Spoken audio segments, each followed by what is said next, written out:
Nous avons ici un joint à rotule supérieur avant Supreme MS 25574 ainsi qu'un joint à rotule inférieur avant Supreme MS 25575 pour Jeep Wrangler JL et Gladiator JT.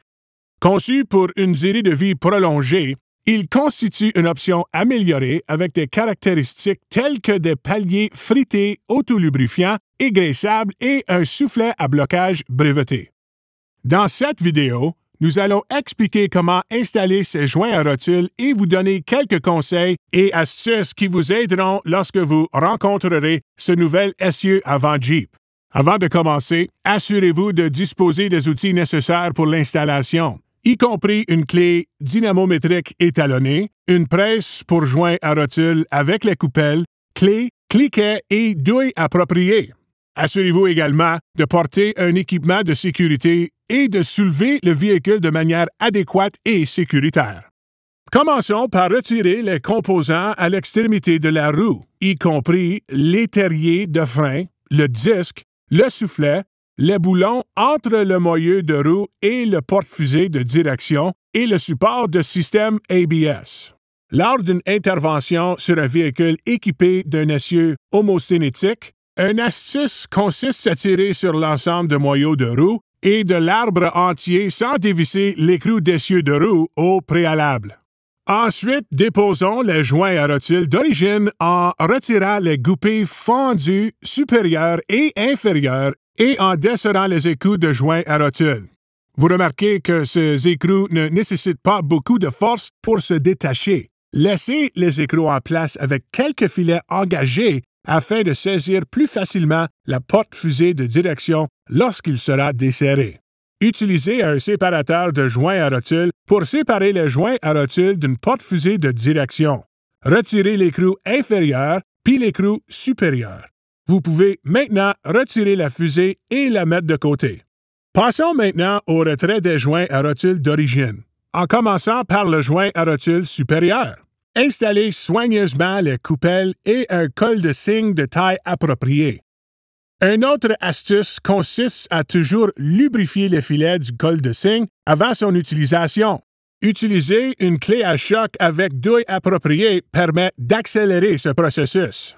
Pour une installation adéquate, il est important d'éliminer toute trace de corrosion, de rouille et d'autres contaminants des alessages d'essieux. Simultanément, vérifiez la présence de signes de dommages ou d'imperfections.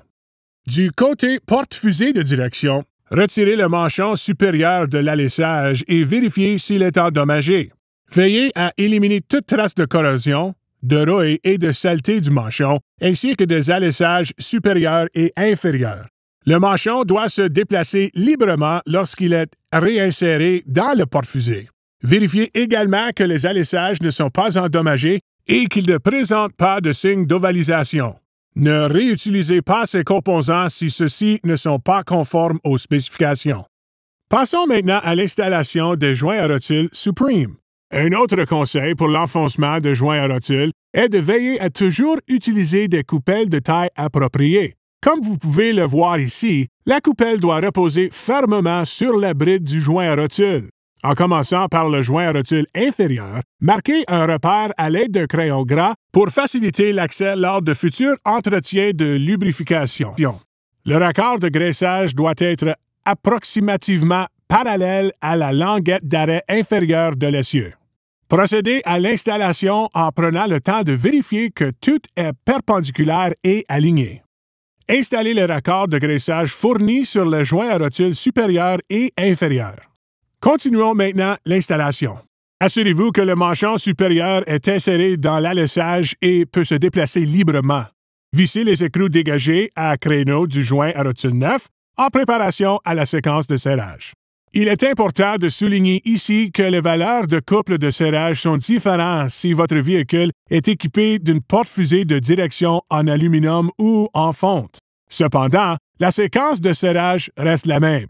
Le joint à rotule inférieur en premier, le joint à rotule supérieur en deuxième et pour finir, le joint à rotule inférieur. Utilisez seulement une clé dynamométrique étalonnée pour les valeurs et séquences de couple finale et le porte-fusée de direction doit être placé en position droite. Une fois les valeurs correctes obtenues, avancez manuellement l'écrou dégagé à créneau jusqu'à l'ouverture disponible suivante, puis insérez la nouvelle goupille fendue. Vérifiez que le porte-fusée de direction peut se déplacer librement sur toute sa plage de mouvement sans se gripper. Pour le réassemblage, effectuez les mêmes étapes dans l'ordre inverse.